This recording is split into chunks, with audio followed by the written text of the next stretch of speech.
வணக்கம். இன்னைக்கு நம்ம ஒரு ரொம்ப ஆழமான விஷயத்த பத்தி பேச போறோம். தர்மம்னா என்ன? இந்த கேள்விக்கு சபரிமலையோட தொடர்புடைய ஒரு அருமையான கதை மூலியமா பதில் தேட போறோம். வாங்க, இந்த அற்புதமான ஆன்மீக பயணத்தை தொடங்குவோம்.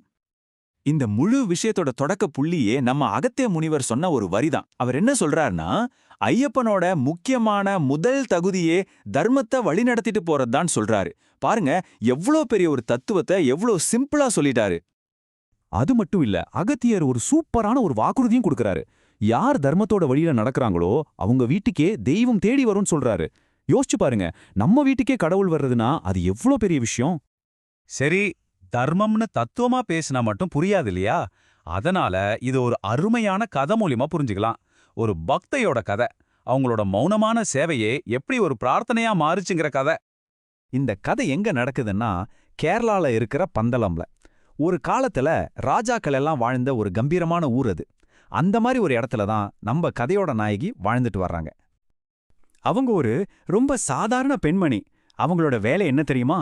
பந்தலம் அரண்மனையில இருக்கிற ராஜாக்களுக்கும் மந்திரிகளுக்கும் டீ, தண்ணி இதெல்லாம் கொண்டு போய் கொடுக்கறது. எவ்வளோ பெரிய இடத்துல எவ்வளோ எளிமையான ஒரு சேவை பாருங்க.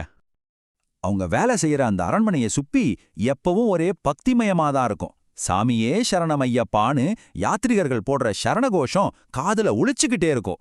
அந்த பக்தி பரவசத்தை அவங்க தினம் தினம் பார்த்து கேட்டு உணர்ந்துட்டு இருந்தாங்க. ஆனா, ஒரு பெரிய சோகம். இவ்வளவு பக்தி கோஷங்களை கேட்டும் அவங்களால ஒண்ணே ஒண்ணு மட்டும் செய்ய முடியல. அது என்னன்னா, அவங்களுக்கு பேச வராது. ஆமா, அவங்களால பேச முடியாது. சுத்தி எல்லாரும் சரணம்னு கோஷம் போடும்போது இவங்க மட்டும் மௌனமா நின்னு பார்க்கத்தான் முடியும். அப்ப அவங்களுக்கும் மத்தவங்களுக்கும் இருந்த அந்த வித்தியாசத்தை கொஞ்சம் யோசிச்சு பாருங்க. மத்த பக்தர்கள் எல்லாம் சத்தமா சந்தோஷமா கோஷம் போட்டு அவங்க பக்தியை காட்டுறாங்க. ஆனா இவங்களோட பக்தி அது அவங்கக்குள்ளேயே ஒரு மௌனமான ஏக்கமா, ஒரு தீராத வலியா உள்ளுக்குள்ளேயே சிக்கி தவிக்குது.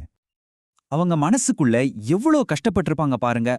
ஐயப்பான்னு அந்த புனிதமான பேரை ஒரு தடவை கூட சொல்ல முடியாத ஒரு சபிக்கப்பட்ட ஜென்மம் நான் நினைச்சு நினைச்சு அழுதாங்களாம். அவங்களோட அந்த ஏக்கம் அவ்வளோ ஆழமா இருந்திருக்கு.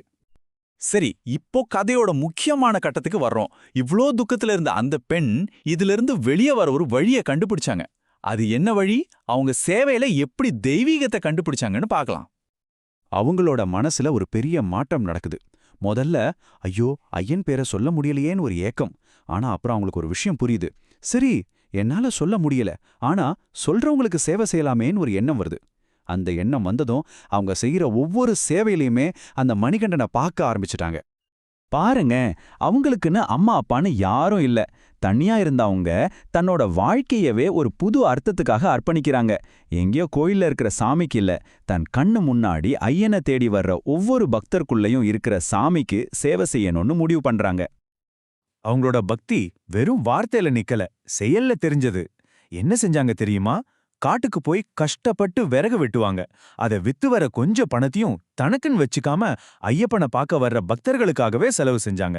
தாகமா வர்றவங்களுக்கு தண்ணி, சோர்ந்து போய் வர்றவங்களுக்கு சின்னதா ஒரு இனிப்புன்னு அவங்க சேவை தொடர்ந்தது.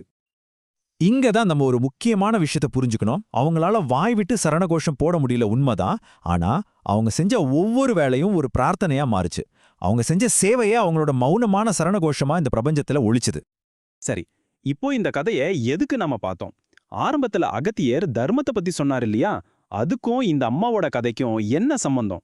தர்மத்தோட உண்மையான அர்த்தம் என்னன்னு இப்ப பார்க்கலாம். அப்போ தர்மம்னா என்ன? ரொம்ப சிம்பிள். அந்த பெண் வாழ்ந்து காட்டினாங்க இல்லையா, அதுதான். எந்த பலனையும் எதிர்பார்க்காம மத்தவங்களுக்கு நாம செய்யற தன்னலமற்ற சேவை. நாம யாருக்கு சேவை செய்யறோமோ அவங்களுக்குள்ளேயே கடவுளை பார்க்கறது.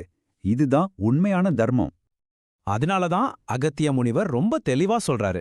தர்ம வழியில எப்படி வாழணும்னு யாருக்காவது சந்தேகம் இருந்தா இந்த பெண்ணோட வாழ்க்கைய பாருங்க, அது போதும்னு சொல்றாரு.